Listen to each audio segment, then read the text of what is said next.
Are you preparing for Mahatet paper to social science? Then this session is a complete power booster for your exam.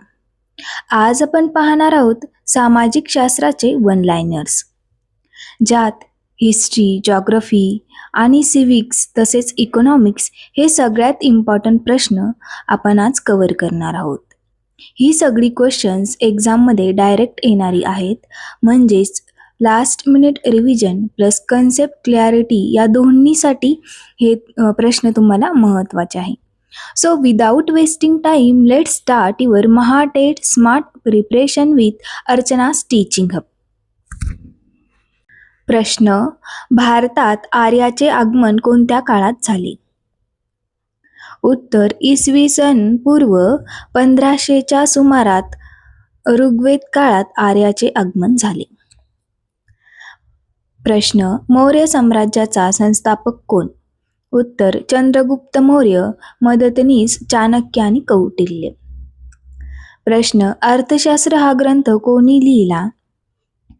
उत्तर: अर्थशास्त्र हा ग्रंथ कौटिल्य चाणक्य यांनी लिहिला.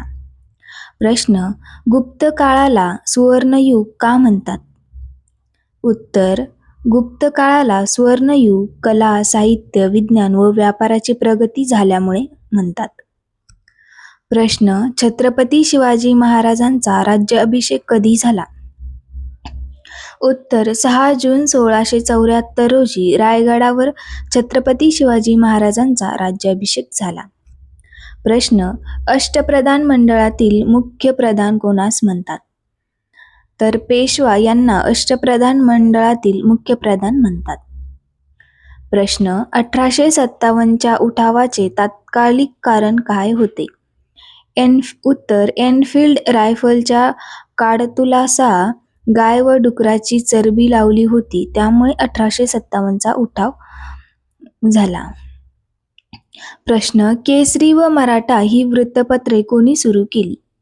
लोकमान्य बाळ गंगाधर टिळक यांनी केसरी व मराठा ही वृत्तपत्रे सुरू केली. प्रश्न: महात्मा गांधीजींनी दांडी यात्रा कोणत्या कायद्याविरोधात काढली? मिठाचा कायदा 12 मार्च 1930 या विरोधात दांडी यात्रा गांधीजी यांनी काढली. प्रश्न: भारतीय राज्यघटना समितीचे अध्यक्ष कोण होते? तर डॉक्टर राजेंद्र प्रसाद भारतीय राज्यघटना समितीचे अध्यक्ष होते. प्रश्न: महाराष्ट्राला किती किलोमीटरचा समुद्रकिनारा लाभलेला आहे? तर उत्तर: सुमारे 720 किलोमीटरचा समुद्रकिनारा महाराष्ट्राला लाभलेला आहे. प्रश्न: महाराष्ट्रातील सर्वात उंच शिखर कोणते? तर महाराष्ट्रातील सर्वात उंच शिखर कळसुबाई, त्याची उंची 1646 मीटर, अहमदनगर जिल्हा. प्रश्न: कृष्णा व गोदावरी नदीचा उगम कोठे होतो? तर कृष्णा नदीचा उगम महाबळेश्वर व गोदावरी त्र्यंबकेश्वर, नाशिक. प्रश्न: भारतातील सर्वात जास्त पाऊस कुठे पडतो? तर मौसिनराम, मेघालय येथे भारतातील सर्वात जास्त पाऊस पडतो. प्रश्न: कर्कवृत्त भारतातील किती राज्यातून जाते? तर कर्कवृत्त भारतातील 8 राज्यातून जाते. कोणत्या वाऱ्यामुळे भारतात पाऊस पडतो? तर नैऋत्य मान्सूनी वाऱ्यामुळे भारतात पाऊस पडतो. प्रश्न: भारताची प्रमाण वेळ कोणत्या रेखावृत्तावरून ठरते? 82°30 पूर्व रेखावृत्त अलाहाबाद जवळून भारतातील प्रमाणवेळ या रेखावृत्तावरून ठरते. प्रश्न: काळी माती कोणत्या पिकासाठी उपयुक्त आहे? तर काळी माती कापूस पिकासाठी, म्हणून तिला कापसाची माती म्हणतात. प्रश्न: सह्याद्री पर्वतास दुसरे काय नाव आहे? तर पश्चिम घाट हे सह्याद्री पर्वतास दुसरे नाव आहे. प्रश्न: महाराष्ट्रातील थंड हवेचे ठिकाण कोणते? तर महाबळेश्वर, चिखलदरा, तोरणामाळ हे महाराष्ट्रातील थंड हवेचे ठिकाण होय. प्रश्न: भारतीय राज्यघटना कधी लागू झाली? तर 26 जानेवारी 1950 रोजी भारतीय राज्यघटना लागू झाली. राज्यघटनेचे शिल्पकार कोणास म्हणतात? तर डॉक्टर बाबासाहेब आंबेडकर यांना राज्यघटनेचे शिल्पकार म्हणतात. प्रश्न, भारतात एकूण किती मूलभूत अधिकार आहेत? तर सध्या 6, मूळ 7 होते. मालमत्तेचा अधिकार 1978ला वगळला. प्रश्न, ग्रामपंचायतीचा प्रमुख कोण असतो? तर सरपंच हा ग्रामपंचायतीचा प्रमुख असतो. प्रश्न, जिल्हा परिषदेचा मुख्य कार्यकारी अधिकारी कोण असतो?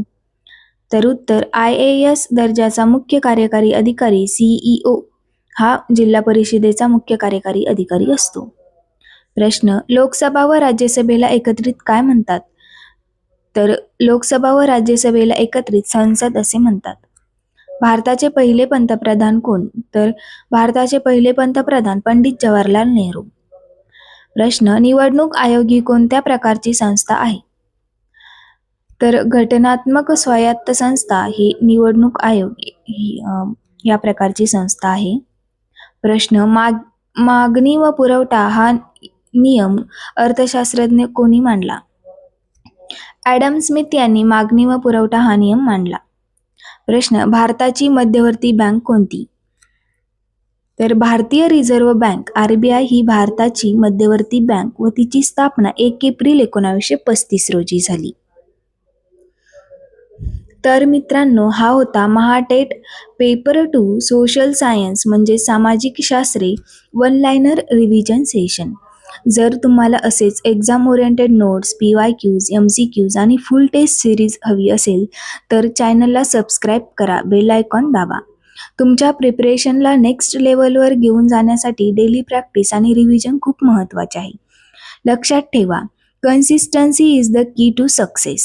Keep learning, keep growing, and see you in the next class. Thank you.